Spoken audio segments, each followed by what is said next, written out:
directors who were physically present at that time, yung parang ama, may dala silang Krispy Kreme sa mga bata. They were talking about what lies ahead in the future. Yeah. I just don't know that the way I'm here in Davao right now, ma'am, kasi kahapon po yung first anniversary ng Insurgency-Free Declaration sa Davao. I'm just waiting for my flight right now. Sir, can I just make sing it a little bit? Can I just make sing it a little bit? Just to show the Filipino people the heart and the soul of the NTF-ELCAC. I remember, no, over 100 million% of what we did there was for our children.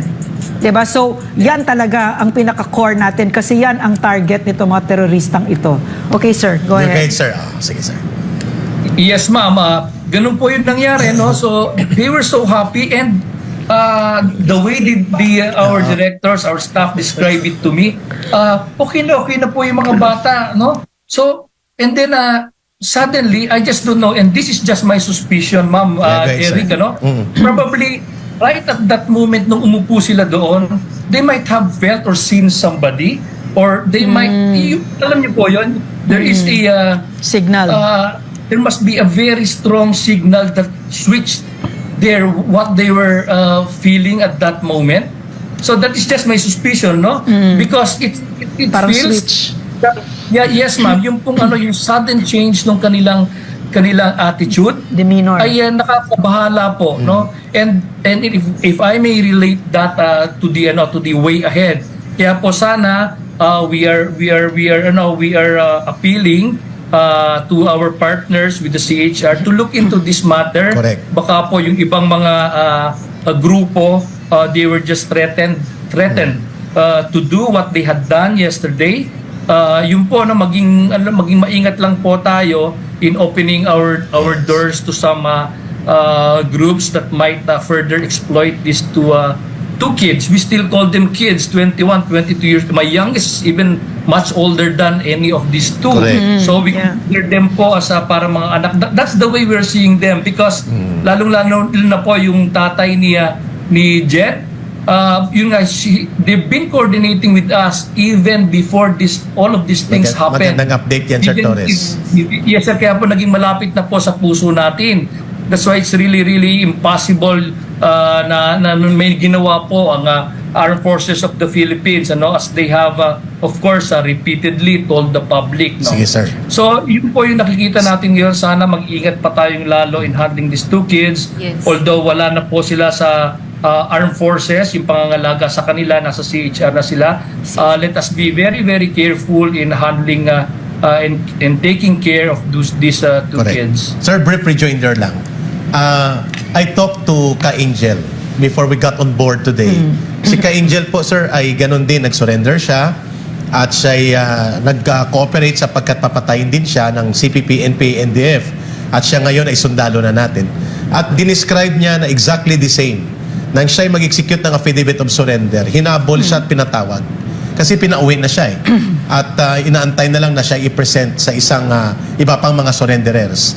Pinatawag siya sa Plaridel, Bulacan ng karapatan at kasama na ang iba pang mga opisyal ng bayan Central Luzon at ginawan siya ng affidavit na i-retract ang unang affidavit of surrender. At 3 araw siyang pinabalik-balik at binigyan ng briefing. Kaya yung rejoinder ko dito, sir, hindi niya ginawa yon. Kasi desidido siyang umalis na sa CPP, NPA, NDF at maganda ang trato at pagtulong sa kanya ng Armed Forces at ng ating government. Wala pang NTF-ELCAC noon. Si Ka-Angel Similisa Reyes. Siya ngayon ay Staff Sergeant na ng 7th Infantry Division.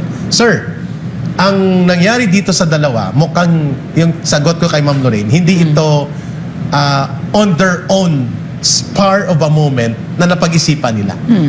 Sir, correct me if I'm wrong, may hawak ba silang cellphone all along? Bago sila ma-present sa press conference. Kasi yan po, that I have to check, Eric. Yes, pero sir. It seems na meron po silang hawak, Yes. And if I may just, yes, sir. idagdag Mukhang ko doon lang, ang direksyon ng galing, sir. Pinagplanuhan ito.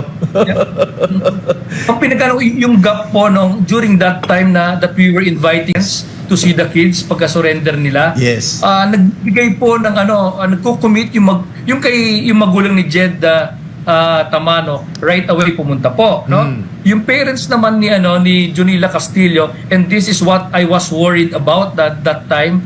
nagko-commit silang pumunta pero hindi po natutuloy. Hindi Nagbibigay ng oras pupunta kami dyan, hindi po natutuloy. So I'm really worried what happened during that period na, yes, pupunta po kami dyan. Yun ang sabi ng Sir, we have received information na na-hostage ang mga magulang. Sir, we have received information right now under verification na sila po hinarang at pinatawag na. At planado, through kay Junela dumaan ang command at direction at hindi kay Jed Tamano because cooperative ang parents. Ang mga magulang po ay natakot dito sa grupo ng Karapatan, grupo ng Bayan at Gabriela. Kaya sila po ang kinausap at dito dumaan. We are receiving information right now, sir. Tama po yung inyong sapantaha at ang command ay nanggaling po sa CPP National. Hindi po Central Luzon na CPP ang kumilos. National, Arlene Brosas, Caloy Zarate, they are national officers of the Communist Party of the Philippines. Mga operatiba ng national unit ito.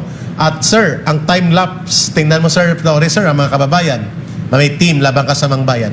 10 minutes after na humawak ng microphone, si Jonela at saka si Jed Tamano at bumaliktad ang kanilang drama, nandun na sa baba ng munisipyo ang kanilang mga grupo.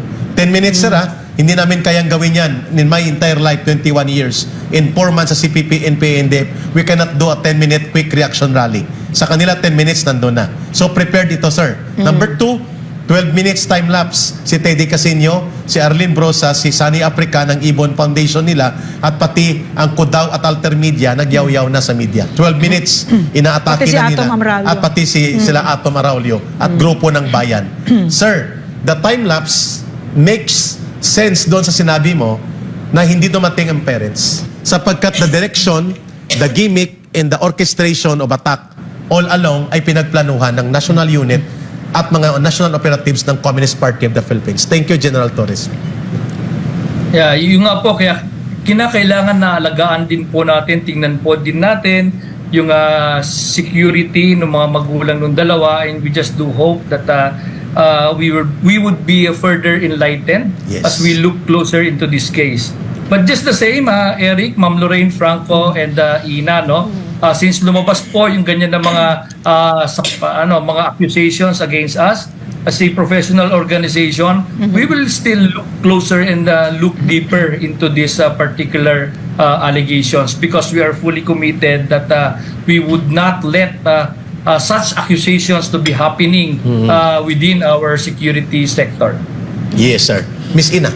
Good morning, Yusek. No, what you said kanina, our government is showing goodwill. On the other hand, pinakita talaga ng mga komunistang ito na sila'y sinungaling at traitor, no, yung mga hindi talaga sincere na babalik. At nandito yung katanungan din, what will be the next move po of NTF-ELCAC? At hindi po maulit ito, lalo na rin po, no, hindi maalangan ang proseso po sa pagtanggap sa ating mga former, sa mga gusto naman, no, sincere po na magbalik loob sa ating pamahalaan, Yusek. Yes, sir. Go ahead po. Yes, it is quite an unfortunate incident, but we are seeing a silver lining pa rin dito sa insidente na to because it will provide us an opportunity to further expose yung mga ganito pong gawain ng pampropaganda ng CPP, NPA, NDF.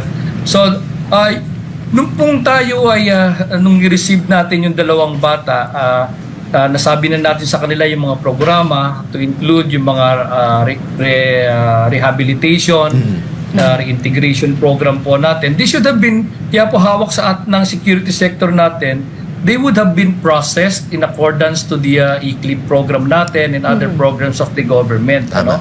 So we will still continue on despite this unfortunate incident. Ano? We will continue on in genuinely reaching out to sa mga kabataan. We will continue explaining to the public of the deceitful ways ng kabila, and yung mga proseso po ng mga FRs natin hindi naman po magbabago yan, ano, despite this incident. And I guess with the messages that I'm receiving from all over, no, mas marami pa rin po yung nagsusuporta sa ating programa, sa ating organisasyon, and we will be unfazed, no, in this kind of even with this kind of situation. We will just continue on, palalakasin pa po natin. Yung nga po, actually, marami na po mga programa na i-reintroduce pa dun sa NTF-ELCAC program natin just to see to it yung continuity ng program ay masusustain po natin.